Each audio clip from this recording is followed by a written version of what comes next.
فأنا ناصح لإخواني بالصدع بالحق تبيض وجوههم. السكوت في مسألة الحزبية يضرها، فاصدع بما تؤمر وأعرض عن المشركين.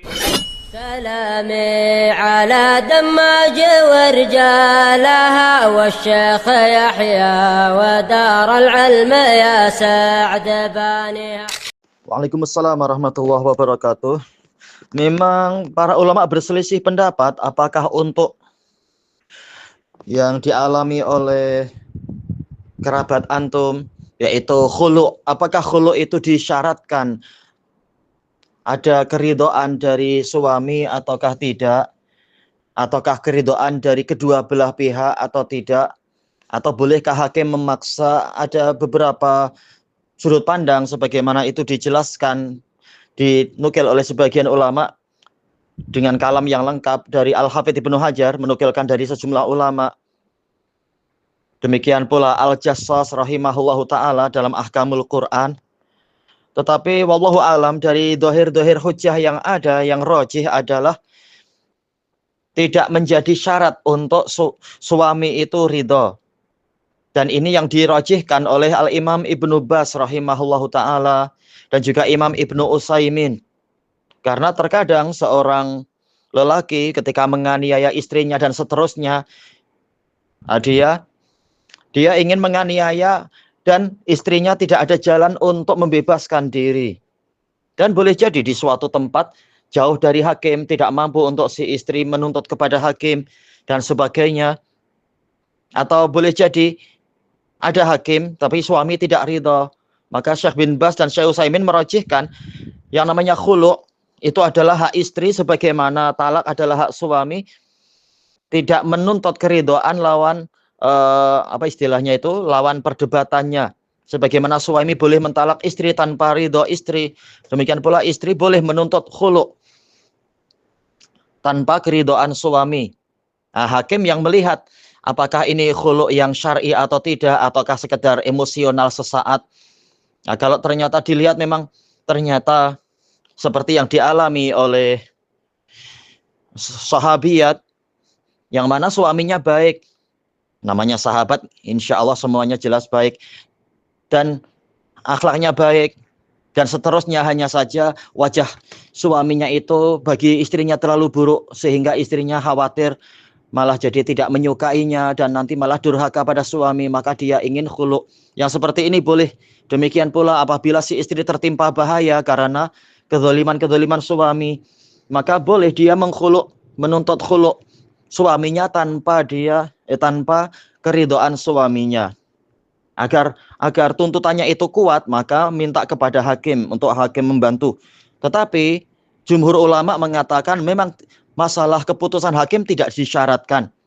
Yaitu apabila istri mengatakan khulu' dan suami ridho walaupun tidak ada hakim, suami pun mengetahui, oh ya, saya telah menganiaya engkau dan engkau sudah tidak sayang pada saya dan saya juga khawatir nanti ketika saya emosional saya mengganggu lagi atau menganiaya lagi. Maka mereka berdua saling ridho, itu boleh untuk mereka saling berpisah dan itu sudah sah menurut pendapat jumhur dan itu pendapat yang kuat sekali.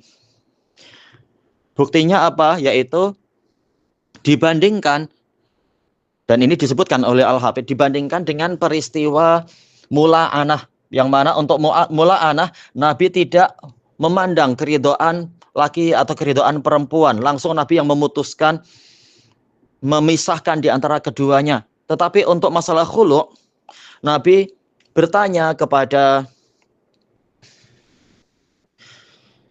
Sabit bin Qais bin Syammas yang dikhulu' oleh istrinya, maukah engkau untuk melepaskan dia, mengembalikan, yaitu dia siap mengembalikan kebun engkau yang menjadi mahar itu.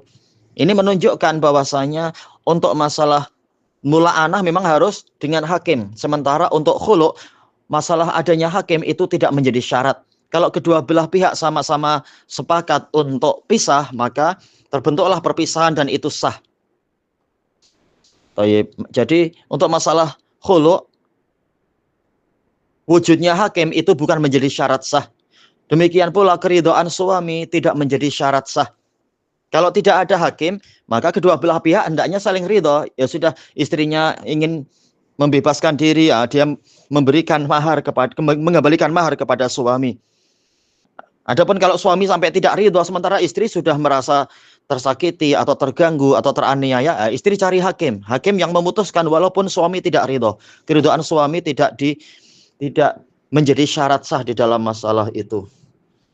Baik, ini yang ana dapatkan wallahu a'lam. Adapun jika maharnya sendiri memang, apalagi jika maharnya itu ternyata suaminya masih hutang, maharnya misalkan sepakat 5 juta rupiah, tetapi hutang dulu, dan sampai sekarang suaminya belum membayar, maka istri ketika khulu, dia tak perlu membayar apa-apa, tapi dia membebaskan suaminya dari hutang mahar tadi.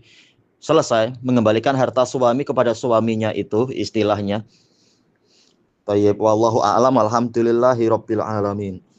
Pun jika tidak sampai masalahnya ke hakim, istri mengkhuluk suami sementara suaminya tidak ridho, maka ini akan terjadi persengketaan yang panjang. Tahu-tahu istri memilih keluar rumah dan sebagainya, dalam keadaan hakim tidak ada untuk memberikan keputusan, untuk menilai menimbang. Dari sisi yang lain, suami pun tidak ridho, tidak boleh untuk sewenang-wenang macam itu. Tetap akal wanita itu kurang, dari sisi syariat itu kurang. Dan boleh jadi suami ada udzur, atau jangan-jangan istri yang ada udzur. Kedua belah pihak sama-sama merasa benar, maka harus ada hakim. Sebagaimana di dalam firman Allah Ta'ala kepada para wali, wa in khiftum syiqaqa bainihima fab'atsu hakaman min ahlihi wa hakaman min ahliha. Apabila kalian wahai para wali khawatir terjadi perpecahan di antara kedua belah pihak, maka kirimkanlah, pilihlah hakim dari pihak ini dan hakim dari pihak itu, yaitu untuk mereka saling bermusyawarah, melihat titik tengah dan sebagainya. Karena kalau hanya sekedar satu pihak saja, hakim tidak ada, padahal dia adalah wali bagi yang tidak punya wali. Suami pun tidak ridho, padahal suami adalah wali dari si istri. Bagaimana tahu-tahu istri langsung menggunakan pemikirannya atau hawa nafsunya, langsung karena tidak suka langsung khulu keluar rumah. Ini tidak betul. Tetap harus, kalau tidak ada hakim berarti harus saling sepakat dengan suaminya. Dan hakim tidak harus hakim rasmi dari pemerintah. Boleh seperti yang disebutkan di dalam Al-Quran tadi, yaitu pihak wali lelaki dan pihak wali perempuan. Kita tidak mengatakan lelaki wajib punya wali, tapi ini untuk sebagai, yaitu sama-sama musyawarah, ada perwakilan. Jadi tidak langsung istri mengambil keputusan tanpa ada ridho suami, dan juga tanpa ada hakim dari sisi manapun. Tak boleh yang seperti itu. Ini akan membuka kerusakan yang besar. Terutamanya lagi jika si wanita punya teman curhat di WhatsApp atau apa, nanti teman WhatsApp-nya akan memberikan pemikiran-pemikiran yang merusak. Baik itu teman WhatsApp-nya lelaki, ataukah perempuan, ataukah setan di dalam hati masing-masing orang itu yang memberikan bisikan. Maka kalau sama sekali tidak ada hakim, atau sama sekali tidak ada hakim dalam keadaan suami tidak ridho, atau yang semacam itu, maka ini tidak boleh dilakukan. Jadi pilihannya ada dua. Kalau suami tidak ridho, maka minta bantuan hakim untuk mencari keputusan yang baik. Kalau hakim tidak ada, maka hendaknya saling ridho dengan suami untuk mencari titik tengahnya dan sebagainya. Hakim tidak harus hakim dari pemerintah, tapi bisa wakil dari kedua belah pihak masing-masing untuk bermusyawarah. Wallahu a'lam, ini yang nampak. Wallahu a'lam, walhamdulillahi rabbil alamin.